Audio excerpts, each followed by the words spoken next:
This really sweet Roush Mustang packs a really sweet secret. Let's get started.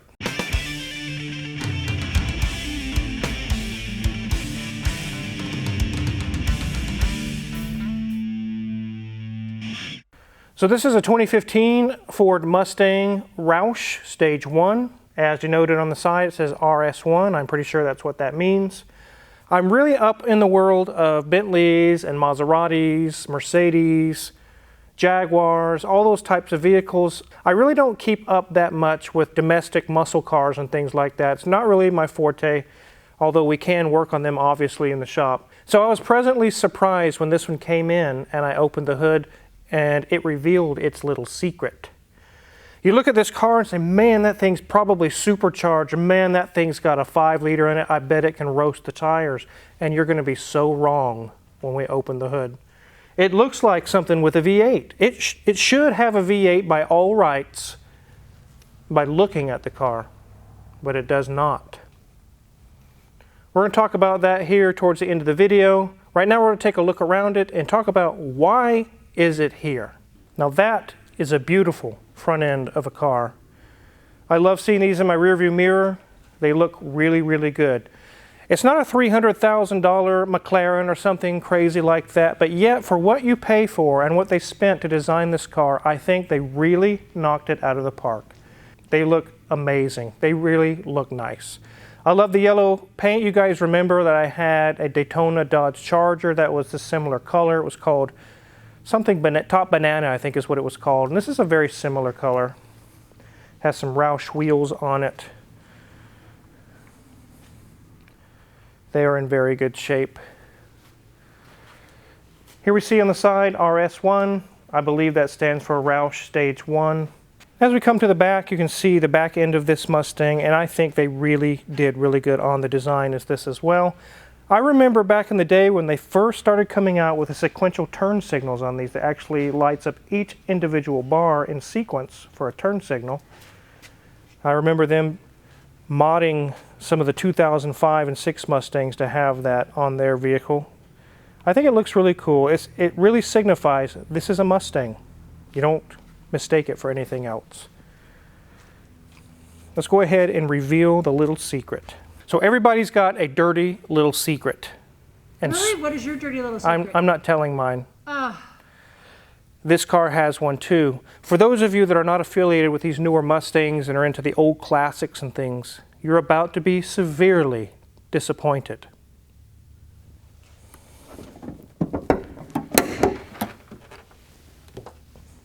Here we are. 1, 2, 3, 4. And that's it. A 2.3-liter turbo 4-cylinder. And for those of you who are laughing right now, this car will eat your IROC Camaro's lunch, or at least keep up with it. These engines are no joke for the size, for what they can do, and especially if they're tuned even higher. They will make you look really stupid really fast. One thing that's really cool about this engine is you can see it does not have an exhaust manifold. It's part of the head. It's actually molded into the aluminum of the head, you can see. Then there's a flange that has a little downpipe or a downspout straight into the turbo. There's no conventional exhaust manifold like we remember on Grandpa's Camaro. It doesn't have, a lot of makers are going away from exhaust manifolds, like we remember anyway. So what are those 3 holes there? This engine can also be used in front-wheel drive configurations. They have actually changed a few things to fit it into a Mustang to make it rear-wheel drive. So this engine is used in multiple applications. There's our intake manifold. Again, plastic, which is very common on cars today. One thing that I really like about this vehicle, look how much room there is around it. Look in front of this engine, guys. You can totally work on this in your garage without getting so pissed off. You could change out the turbo in no time. It's literally just right there. You could work on ductwork, radiator, all kinds of things in this engine bay. And have yourself a beer or whatever it is you do to relax and actually have a good time working on your car. not be punching holes in the drywall in your garage. The vehicle's actually in for a small oil leak. We did find that it's the valve cover gasket, but the leak is so tiny that the customer said they're not going to mess with it right now. It's not dribbling or pouring all over the place. And it really, I would show it to you guys, but it's so small, it's not even worth talking about much. So we're not going to mess with that today, but this thing is an automatic, which is the way I would have it because I don't like manuals. We'll talk more about this here in a minute. Let's go ahead and take a look at the interior. It's really sweet on the inside. Okay, ladies and gents, there it is. You can see 94,184.4 miles. Let's go ahead and turn that off though. Save that battery. It has a really nice classic design, and they've actually had this design when they reintroduced and rebodied the Mustang several years ago. I love the circular designs here, and we're going to see that repeated in a few other spots as well. Being that this is a 2015, we wouldn't expect anything going on up there. It is in really amazing condition. As we move down, you can see that we have the lovely Roush signature and the serial number associated with that. It's looking really nice. As we move over, you'll see here's more of that classic circular design. And the Mustang we used to have, we had an 05 Mustang. It was just very similar to this. Love those vents because they can never not get a spot. They open so well, and if you need to turn it, it's not limited to just the driver or the passenger. So if the driver is the only one in here, they can have all the vents pointing at them. It has a nice infotainment system. It's a little harder to see because of the light reflecting off of it, but it has some nice carbon fiber around it as well, and some really nice different designed HVAC buttons than we would see in a Ford Focus. The gear selector is a nice design. It has a nice button on the top to let you select which gear you're wanting. It is an automatic like the Wizard said, which, okay, it's not maybe as fun as an stick, but with the power this thing has, it's a really fun drive. If I turn my light off, you can see some nice ambient lights in our cup holder. Let's go ahead and turn that back on because otherwise this black on black interior is going to get quite lost. Door card's looking nice. You can see that there's more of that red in the door handle as well. Leather seats with a nice bolster. Has perforated leather in the center and nice dark charcoal gray with white stitching. But the bolster also goes on to the lower part as well. So we are nicely hugged in this car. You can see also on the floorboard there, you can see more of that ambient red light, which really is cool. If we turn the lights off, if you're driving this, this would be a really nice interior. Just like so many Mustangs, they have just 2 bucket seats in the back. And the one that we had was just the same.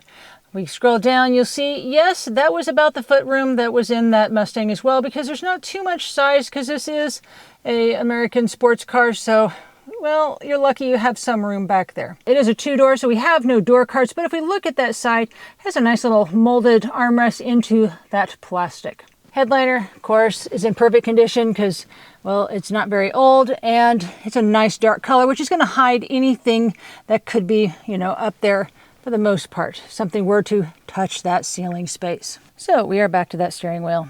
And you can tell this is not a Toyota. We've done a lot of Toyotas lately, and with a Toyota, you get the Toyota symbol in the center and, well, the big round steering wheel. That's it. Here, look at all those buttons. We have a lot to control on here. We have the lovely racing Mustang pony on there, but then we've got buttons for the phone and buttons for the volume and buttons for cruise control and buttons to control the screen that's up there where the mileage was. Yeah, there's a lot of buttons here. But again, not too hard to learn. There's not that many of them. So it does keep our focus on the road. Got nice steel accents in our steering wheel and a nice grip space to really grab a hold and rip around those corners. Well, enough of this interior talk. Let's get this guy up in the air.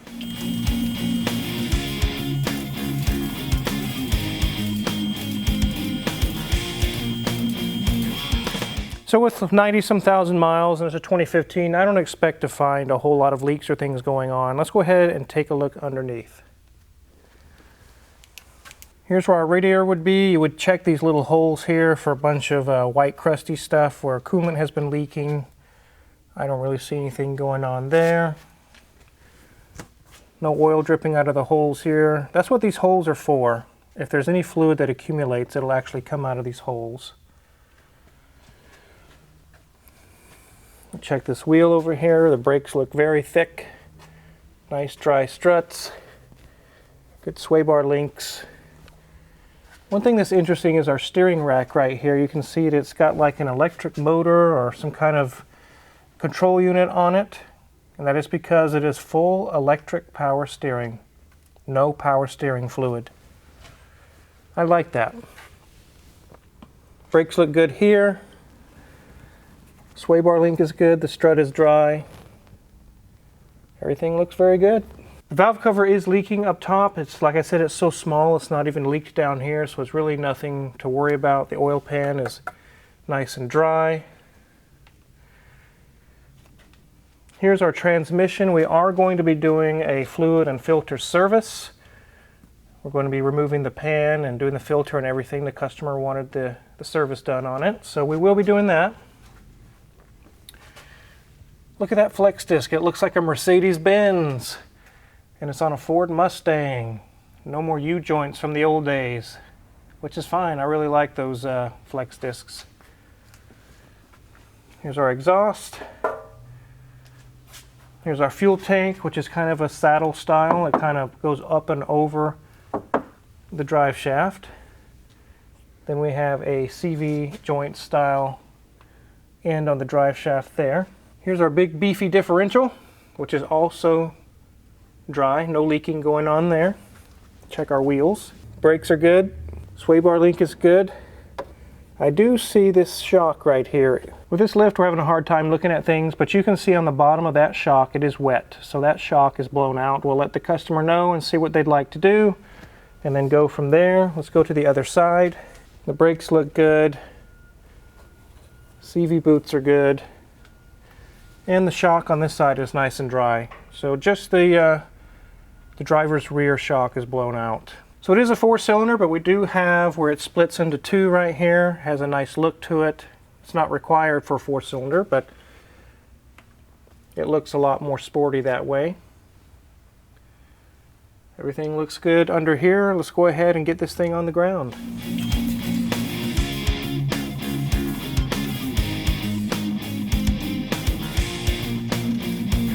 So this thing is in really great shape, other than the shock, and it needs a service on the transmission, and really it has a negligible leak on the valve cover.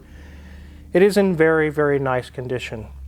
Me and Mrs. Wizard actually rented one of these. It wasn't the Roush. When we were in Florida one year at the Concours d'Elegance there at Amelia Island, and we were pleasantly surprised. It was actually very quick, very fast. Based on the ease of maintenance and repairs, a lot less spark plugs, a lot less coils, a lot less things to go wrong. I think it actually could be lighter. And yet it has so much power. It's easy to think, I wouldn't have one of those slow things. My old 90s Camaro Z28 would blow that thing in the weeds. I got a story for you. Let me get my phone out and show you a picture here. There's your 92 Camaro Z28 with 230 horsepower and 300 pound-feet of torque. This thing laughs at your Camaro Z28. It laughs at it hysterically. 230 horsepower, this thing has 310. And 20 more pound-feet of torque out of a little turbo 4-cylinder. Now obviously things you say, well, my Camaro's got beefed up, it's got way more power. They are beefing these things up to 400 and 500 horsepower, still will blow your Camaro in the weeds. These 4-cylinders are no joke. There's a lot of cars coming out with smaller engines, turbo 4-cylinders, turbo V6s, supercharged engines. And I've got news for you guys that you're not going to want to hear, especially some of the older generation. The V8 is going away. The V12, the V10, the V8, those are no longer cool anymore. Nobody wants those anymore. In fact, if, like I just said, Car Wizard, you can have a free Mustang. Here's this one, a GT. I would say, I don't want it.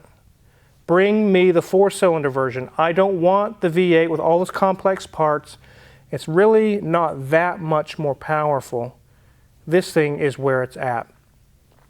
Dodge or Chrysler actually announced they are doing away with the Hemi. They're going to go with a Hurricane Inline 6, a turbo. No more V8s. Guys, you're going to have to realize V8s are a thing of the past. They're going away. The Roush is a performance package. It adds brakes and wheels and appearance package, a little bit more power, A lot of the differences in the interior makes it more sporty. And in other models, Stage 2, and you can get into other levels of it, it really starts packing on the power. But what we're seeing, like I mentioned, with the larger engines going away, that's just a fact of life, and it's something that we're not going to change no matter how we lay on the ground and throw a fit and kick our feet. They're going away. Ferrari, Lamborghini, they're not even doing these massive engines anymore. They're going to twin-turbo V6s and even EV, electric. There's a lot of power to be made with a lot less weight, a lot less parts, a lot less complexity. So I definitely wanted to do a video for you guys to show you this really sweet Roush Stage 1. It is very, very nice. And to kind of talk about how this is a 4-cylinder model, and years ago it would have been frowned upon, but today it is not. I'm smiling at it. I like this thing. If you're curious what kind of tools we're going to use to do the transmission service or work on any of the cars that we have in the shop, check my Amazon affiliates link in the description below. We get a small cut and I really appreciate it. Make sure to hit the subscribe button because there's tons of cars coming in. More videos for you guys. Thanks for watching.